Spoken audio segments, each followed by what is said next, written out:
The bell above the door jingled weakly as another customer slipped out of brood awakening, escaping both the rain and the storm brewing in booth. Mia wiped her damp palms on her apron, once a cheerful yellow now stained with coffee rings and powdered sugar. Her feet ached from 8 straight hours on shift, but she didn't complain, not when this job paid for her mother's medication. At the counter, Dave the manager counted the till with his usual frown. "Finch is still here," he muttered. 3 hours. 1 coffee. Should have kicked him out at closing. Mia glanced toward the old man. Mr. Finch sat hunched like a thundercloud, his gnarled fingers tapping the chipped formica tabletop. The other baristas called him the Crypt Keeper, after he made a college girl cry last month by snapping that her latte art looked like a diseased kidney. "Want me to check on him?" Mia asked. Dave snorted. "Rather send a lamb to a wolf. But knock yourself out." Mr. Finch's head snapped up as Mia approached. His ice blue eyes raked over her. "What? Your cup's empty, sir. Can I get you anything?" She gestured to the mug, its dregs clinging to the sides. He shoved it toward her with a sneer. "This swill's barely fit for sewage." Most customers who insulted the coffee still took the refill. Not Finch. Mia noticed the slight tremble in his hands, the frayed collar of his jacket. Her mother had been like this, too prickly from pain, too proud to ask for help. "Try this instead," she said. She returned with a fresh mug. Steam curled above a mountain of whipped cream, dusted with cinnamon. Finch recoiled. "I didn't order compliments of the house." Mia slid a napkin beneath the mug. "Rainy day special." For a moment, something flickered across his face. Then he took a sip grudgingly. The change was instant. His shoulders eased. The crease between his brows softened. Mia hid a smile. Her mom always said chocolate was the closest thing to a hug you could pour into a cup. "Still tastes like dishwater," Finch grumbled, but he drank half of it in one go. Outside, rain sheeted against the windows. A Blacktown car idled at the curb, its windows tinted. Inside, Lucas Carter watched through the window of his grandfather's favorite cafe, his phone pressed to his ear. "She gave him hot chocolate," Lucas murmured. His assistant sighed on the other end. "Sir, we've been through this. Just because. Your grandfather with whipped cream and cinnamon." Lucas's throat tightened. "You know the last time he accepted anything sweet from someone?" A pause. "Not since your grandmother passed. 12 years. Lucas's fingers clenched. Around the phone. "Run a full background check on that barista and cancel my afternoon meetings." Back inside, Mia cleared Finch's table, surprised to find a $5 bill under the mug. His first tip in recorded cafe history. Dave snatched it before she could react. "Fired. Effective immediately." "What? Why?" "Stealing inventory," he said, pointing to the whipped cream canister. "That's coming out of your paycheck."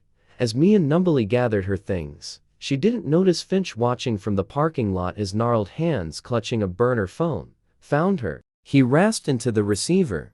"She's the one you've been looking for." Mia stood frozen in the alley behind Brood Awakening, clutching her final paycheck, $47.28 after Dave's deductions. Rain soaked through her thin jacketass. She stared at her phone's cracked screen. "Mom's treatment to do Togaya Blacktown." Car pulled up, its tires slicing through oily puddles. The window rolled down to reveal a man in his early 30s, sharp cheekbones and eyes the exact shade of Finch's.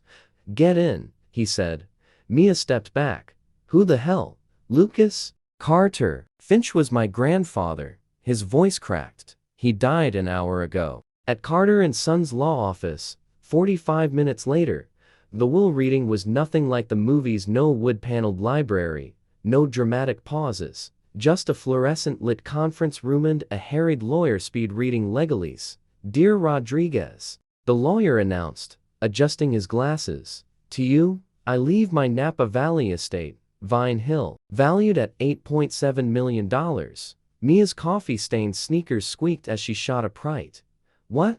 Lucas didn't react. "Conditional," the lawyer continued, "upon cohabitation with my grandson, Lucas, for 1 calendar year. Should either party refuse, Vine Hill defaults to." Mia stopped listening.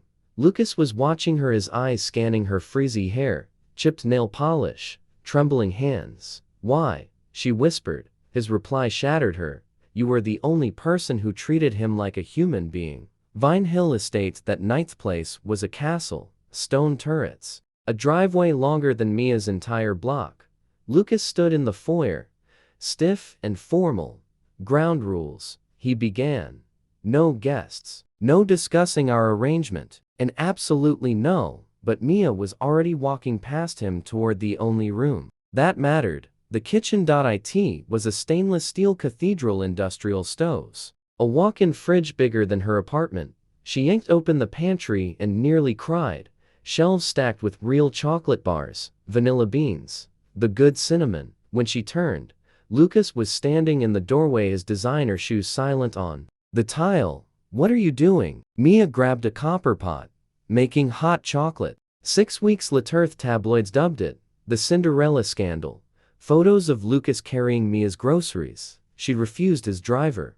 Rumors swirled. Why was a Carter heir volunteering at a cancer ward? Mia's mom's hospital. The viral video? Mia hurling a tub of whipped cream at Lucas's head during a heated debate about appropriate dessert consumption times. 3.